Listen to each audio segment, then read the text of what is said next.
Good evening friends, जैसा कि हमने पिछले वीडियो में चर्चा करा था, जो हमने फिनॉल्स के जो है वो क्लासिफिकेशन किया था कि किस किस तरीके के फिनॉल होते हैं। आज हम उसी में आगे चल रहे हैं नेम रिएक्शंस ऑफ फिनॉल, और जो कि मोस्ट इंपॉर्टेंट है बोर्ड एग्जाम्स के लिए और as well as TGT PGT में। ये सभी रिएक्शंस जो यहाँ दिख रही हैं, ये सभी इनसे रिलेटेड क्वेश्चंस जो है वो पिछले 2011 में, 13 में और 2016 में टीजीटी में पूछे जा चुके हैं। तो आप इनको बहुत ध्यान से समझ लें, और एक बार अगर इनको ढंग से पढ़ लेंगे तो उम्मीद है आपको याद रहेगा। देखिए, सबसे पहली हम रिएक्शन कर रहे हैं फ्रीडल क्राफ्ट अभिक्रिया। क्या होती है फ्रीडल क्राफ्ट अभिक्रिया? तो फ्रीडल क्राफ्ट अभिक्रिया का है कि निर्जल AlCl3 की प्रेजेंस में अगर बेंजीन रिंग में एल्किल समूह का या एसिल समूह का प्रवेश होता है, प्रवेश कराते हैं, तो इस अभिक्रिया को फ्रीडल क्राफ्ट अभिक्रिया कहते हैं। किस तरीके से? देखिए, तो पहले हम बात करेंगे एल्कलीकरण का। एल्कलीकरण में देखिए, दो फिनॉल के अणु की CH3Cl जैसे यानी मतलब जो मैथिल क्लोराइड से रिएक्शन कराई, तो मैथिल क्लोराइड से रिएक्शन कराई तो दो Cl यहाँ से एक का यहाँ से जो है हाइड्रोजन से Cl निकल गया और दूसरा यहाँ से हाइड्रोजन से Cl निकल गया। तो हमारे पास हाइड्रोक्सी टोलुइन के ऑर्थो और पैरा जो है वो समावेशी प्राप्त हुए, जिसको हम क्रिसॉल का भी नाम देते हैं। ये हमारा क्या है? ये ऑर्थो क्रिसॉल है, ये ऑर्थो क्रिसॉल और ये पैरा क्रिसॉल, पैरा क्रिसॉल। तो उम्मीद है ये जो हमारा समूह दिख रहा है बेंजीन रिंग में OH था और CH3 इसमें ऐड हो गया, तो ये बन गया ऑर्थो हाइड्रोक्सी टोलुइन, जिसको ऑर्थो क्रिसॉल और पैरा क्रिसॉल भी कहते हैं।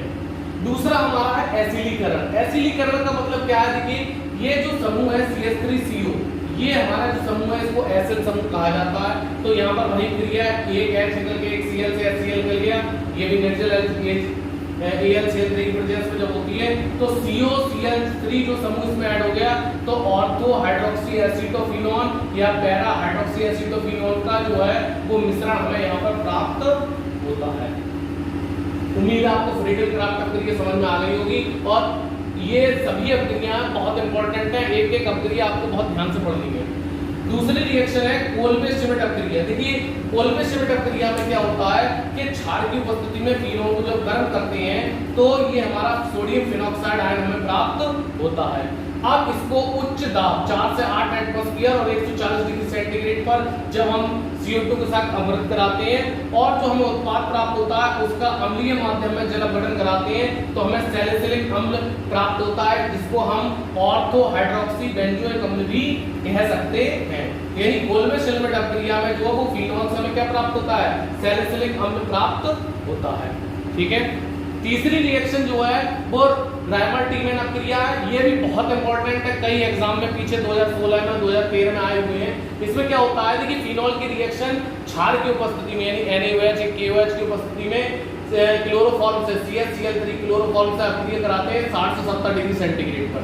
जब 60 से 70 डिग्री सेंटीग्रेड पर रिएक्शन कराते हैं तो यहाँ से हाइड्रोजन निकल जाता है एक Cl को लेकर, तो ये हमारा ONA और CH Cl2 बन जाता है।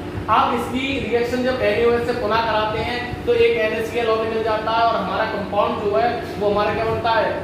ONA और जो है वो CHO समूह इसमें ये जो CH2 है वो CHO समूह में कन्वर्ट हो जाता है। अब इस कंपाउंड को जब हम HCl से रिएक्ट कराते हैं तो HCl जो है यहाँ से क्या कर देता है? जो है वो Cl को NaCl निकल जाता है, और हमारा सैलिसिल एल्डिहाइड या ये कह सकते हैं ऑर्थो हाइड्रोक्सी बेंजीनडिहाइड हमें प्राप्त होता है। तो अगर हम इस पूरी प्रक्रिया को याद ना रखें तो ये याद रखें कि फिनॉल की रिएक्शन हुई किससे? तो फिनॉल की रिएक्शन जब हम क्लोरोफॉर्म से NaOH क्षार की उपस्थिति में 60 से 70 डिग्री सेंटीग्रेड पर करते हैं तो फिनॉल से क्या बनता है? सैलिसिल एल्डिहाइड बनता है, और इस प्रक्रिया को रायमर-टीमैन प्रक्रिया कहती है। ठीक है। अगली रिएक्शन जो है वो हमारी है गाटरमैन रिएक्शन। गाटरमैन रिएक्शन में देखिए, फिनॉल की रिएक्शन HCN और HCl से करते हैं और ZnCl2 की प्रेजेंस में करते हैं।